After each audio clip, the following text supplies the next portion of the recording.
এতে আছে গোটা গোলমরিচ, গোটা মৌরি, গোটা ধনে, গোটা এলাচ, জায়ফল, জয়িত্রী।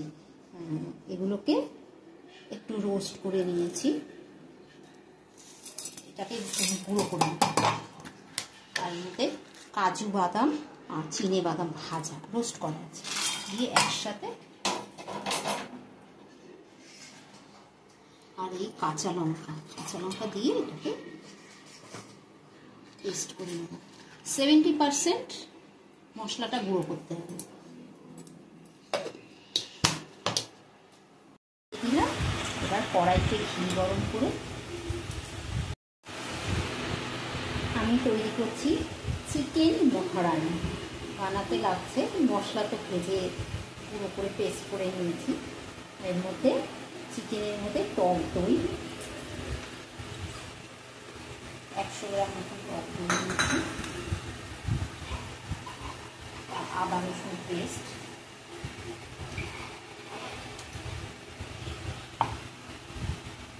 আর শাহি গরম মশলা গুঁড়ো। এটাকে ভালো করে মিশিয়ে নিতে হবে।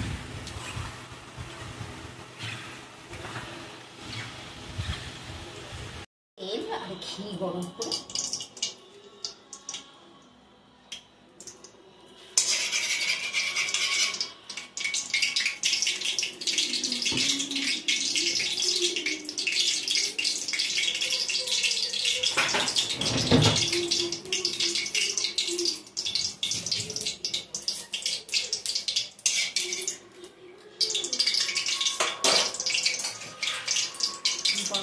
পেঁয়াজ কুচি দিয়ে দিলাম।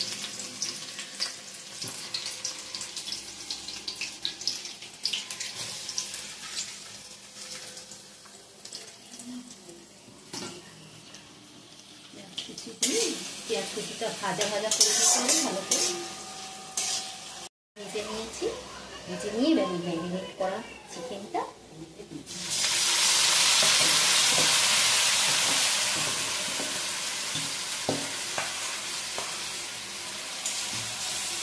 এটাকে একটু কষিয়ে নিতে হবে, কষিয়ে নিয়ে ঢাকা দিয়ে রাখতে হবে।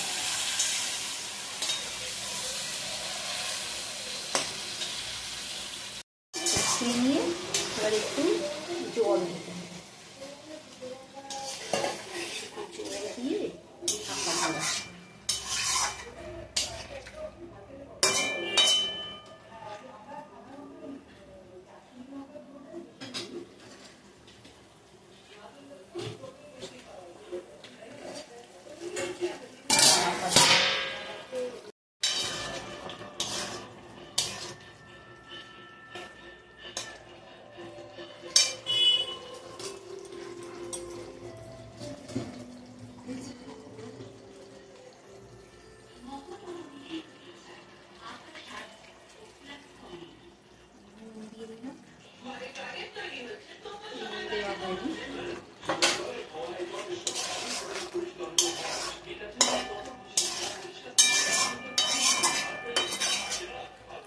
মশলাটা করে রেখেছিলাম, গোটা গোলমরিচ, মৌরি, ধনে, গোটা এলাচ, চিনে বাদাম, কাজু বাদাম সব পেস্ট রোস্ট করে পেস্ট করে দিয়েছি।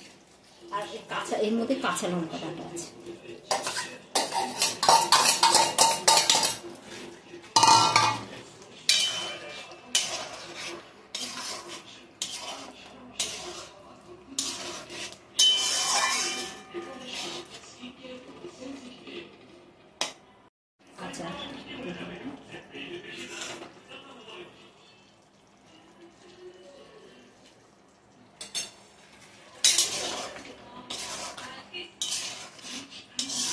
কিছুক্ষণ রেখে দিলে তৈরি হয়ে যাবে চিকেন মহারানি।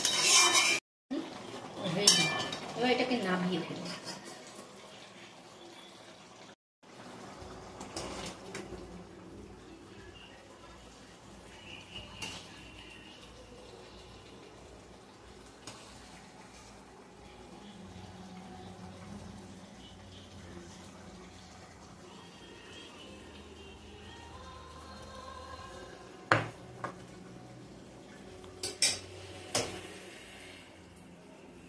আমার চিকেন মহারানি রেডি। এই রেসিপিটা যদি ভালো লাগে লাইক শেয়ার করে সাবস্ক্রাইব করে কমেন্ট করবেন। Thank you.